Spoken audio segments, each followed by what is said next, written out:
Hi friends, welcome to my channel. మీరు మొదటిసారిగా నా వీడియోస్ చూస్తున్నట్లయితే తప్పకుండా లైక్ చేయండి, షేర్ చేయండి, సబ్స్క్రైబ్ చేయండి. పక్కనే ఉన్న బెల్ ఐకాన్ను క్లిక్ చేసి ఆల్ అనే ఆప్షన్ను సెలెక్ట్ చేసుకోండి. స్టోరీలోకి వెళ్దాం. మాయ నిజస్వరూపం బయటపెట్టి ఇంట్లోంచి గెంటేస్తా అని కావ్య అంటుంది. దాంతో దండం పెట్టి అమ్మ తల్లి ఇప్పటిదాకా చేసింది చాలు, ఇంకా కొడైకెనాలో పడేయకు అని రాజు అంటాడు. ప్రపంచంలో ఏ బిత్తిరిది అయినా సవతిని తెచ్చుకుంటుందా? అప్పుడే మా అత్త హక్కులు, అధికారాలు, కోడలి స్థానం గురించి గెలవటం మొదలుపెట్టింది. దాన్ని ఎలా తట్టుకుంటానో, ఎలా వదిలించుకుంటావో నీ కర్మ అని రాజు వెళ్ళిపోతాడు. నువ్వు మంచి కోసం చేశావమ్మా, కానీ ప్రపంచంలో నీ అంత స్వచ్ఛంగా ఉండరమ్మా. చూద్దాం ఏం జరుగుతుందో అని సుభాష్ వెళ్ళిపోతాడు. మరోవైపు ఇంటి బయట రుద్రాని ఆలోచిస్తుంటే మాయ వస్తుంది. బాగా నటించానా అని మాయ అడిగితే బాగా జీవించావని రుద్రాని అంటుంది. ఇద్దరు సంతోషంతో హైఫై ఇచ్చుకుంటారు. జీవితాంతం సుఖంగా జీవించాలంటే మాయగానే జీవించాలి. బాగా నమ్మించాను కదా, నమ్మని వాళ్ళు నిజం బయట పెట్టలేరు కదా అని మాయ అంటుంది. రాజు కానీ కావ్య కానీ నిన్ను బెదిరించో నిజం బయట పెట్టించో అవకాశం ఉంది. అన్నింటికీ సిద్ధంగా ఉండు అని రుద్రాని అంటుంది. ఇంట్లోకి అడుగు పెట్టానంటే అందరికీ సిద్ధపడే వచ్చాననే అర్థమైంది అని అనుకుంటుంది మాయ. నీ ధైర్యం గురించి నాకు తెలియదా చిత్ర అని రుద్రాని అంటుంది. చిత్ర ఎవరు? నా పేరు మాయ, ఇక నేను మాయ అని చిత్రాని అంటుంది. ఈ మాయలేడిని లేడీ చేసి పంపించిందే నేను కదా, ఎలా మర్చిపోతాను అని రుద్రాని అంటుంది. ఆ మాటలు విన్న రాహుల్, హో మై గాడ్, ఇదంతా నీ ప్లానా మమ్మీ అని రాహుల్ అంటాడు. రుద్రాని గారి ప్లాన్ లేకుండా నాలాంటి మామూలు అమ్మాయి ఇంత పెద్ద ఇంట్లోకి ఎలా అడుగు పెడుతుంది అనుకున్నావు రాహుల్ అని చిత్ర అంటుంది. నా పేరు కూడా తెలుసా అని రాహుల్ ఆశ్చర్యపోతే, నాకు అందరి పేర్లు తెలుసు, ఎవరు ఎలాంటి వాళ్ళో కూడా తెలుసు అని అంటుంది చిత్ర. ఒక ఆయుధాన్ని తయారు చేసేటప్పుడు సాన పట్టాలి కదా అని రుద్రాని అంటుంది.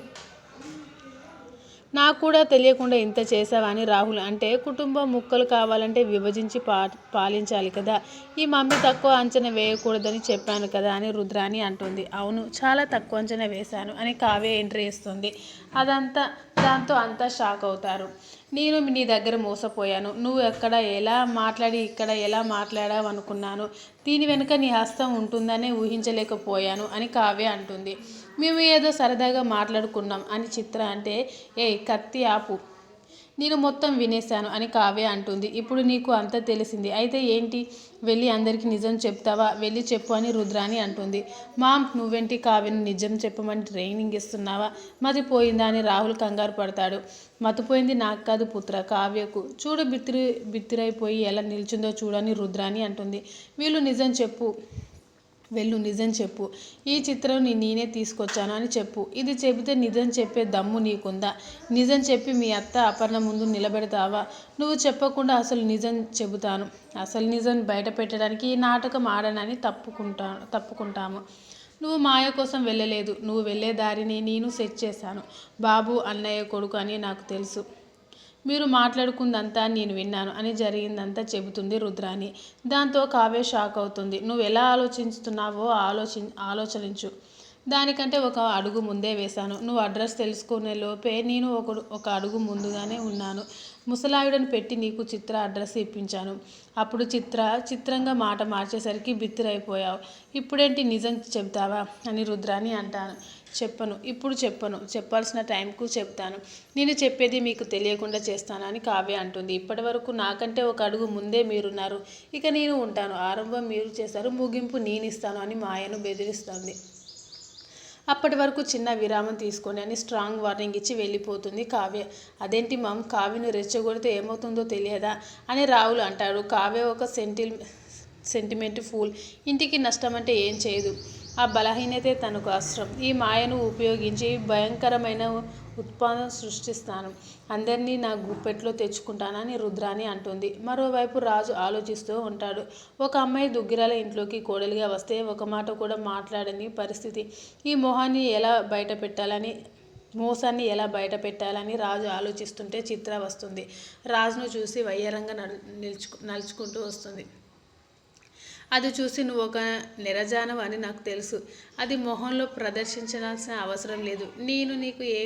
నీకు ఏం కావాలి అని రాజు అడిగితే నువ్వే కావాలని చిత్ర అంటుంది. ఏం కావాలి, భర్తగానే నా ఇంకేమైనా అని అంటాడు రాజు. అన్ని రకాలుగా కావాలి. ఇప్పుడు నిజం చెప్పలేవు. నా నిజం నేను చెబితే ఎలా ఉంటుంది అని చిత్ర బెదిరిస్తుంది. దాంతో కోపంతో ఫ్లవర్ వాజ్తో చిత్రను కొట్టేందుకు ఎత్తుతాడు రాజు. కానీ ఆగిపోతాడు. ఆగిపోయావే అని చిత్ర అడిగితే ఈ ఇంటి సంస్కారం అడ్డొచ్చిందని రాజు అంటాడు. అదే సంస్కారంతో సంసారం సాగిద్దామా అని చిత్ర అంటుంది. దాన్ని సంసారం అనరు, దానికి వేరే పేరు ఉందని రాజు అంటే చిత్ర నవ్వుతుంది. నేను అన్న మాటలో ఇంకో ఆడది అయితే గుండె పగిలి చచ్చేది. దీంతోనే తెలుస్తుంది నీ క్యారెక్టర్ ఏంటో అని రాజు అంటాడు. అసలు నీకేం కావాలని రాజు అడిగితే నేను ఏంటో టెంపరీగా వచ్చి పెళ్ళి కాలేదని రిటర్న్ గిఫ్ట్ తీసుకొని వెళ్ళిపోయే రకం కాదు. మీ దగ్గర ఆస్తి ఉంది, నా దగ్గర ఆశ ఉంది. నిన్ను పెళ్లి చేసుకొని ఇంటి మహారాణిలా ఉండాలనుకుంటున్నాను అని చిత్ర అంటుంది. నువ్వు అనుకున్నది ఏది జరగదని రాజు అంటే నువ్వు అనుకున్నది కూడా ఏం చేయలేవు. ఇప్పుడు నేను ఇక్కడికి వచ్చా, ఏమైనా చేయగలిగావా అని చిత్రంగా నవ్వుకుంటూ అంటుంది. అన్నింటికీ స్థిరపడే వచ్చానంటూ అని రాజు అంటే అది ఎప్పుడు అర్థమైందా అని చిత్ర అంటుంది. దాంతోపాటు కాపురం చేద్దామని బెడ్పై చిత్రను పడేస్తాడు. ఏంటిది అని చిత్ర కంగారుగా అడిగితే బిడ్డకు జన్మనిచ్చావు కదా, ఏంటో తెలియదా? ఇది మనకు ఫస్ట్ నైట్ కాదు, ఫస్ట్ పగలు. భర్త కావాలి, కాపురం చేయొద్దా అని రాజు అంటాడు. అప్పటిదాకా భయపడినట్లు చేసిన చిత్ర రాజు చేయి పట్టుకొని నాకు కావాల్సింది ఇదే అంటుంది. రాజు షాక్ అవుతాడు. రాజు చేయి పట్టుకొని బెడ్పై పడేస్తుంది చిత్ర. రాజు పైకి ఎక్కి కాపురం చేద్దామన్నావు, ఎందుకింత బిత్తిరిపోతున్నావు అని పెద్ద జలకిస్తుంది చిత్ర. దాంతో బలవంతంగా పైనుంచి లేచి నువ్వు అసలు ఆడదానివేనా అని రాజు అంటాడు.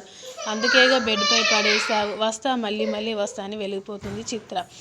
అని కోపంగా అనుకుంటాడు రాజు. ఇంతలో కావ్య వస్తుంది. రాజు సిగ్గుతో తలదించుకుంటాడు. బెడ్ నలిగి ఉండడం చూస్తుంది కావ్య. ఏంటిది అన్నట్లుగా అది చూస్తుంది, సైగ చేస్తుంది. ఏం లేదని రాజు అంటాడు.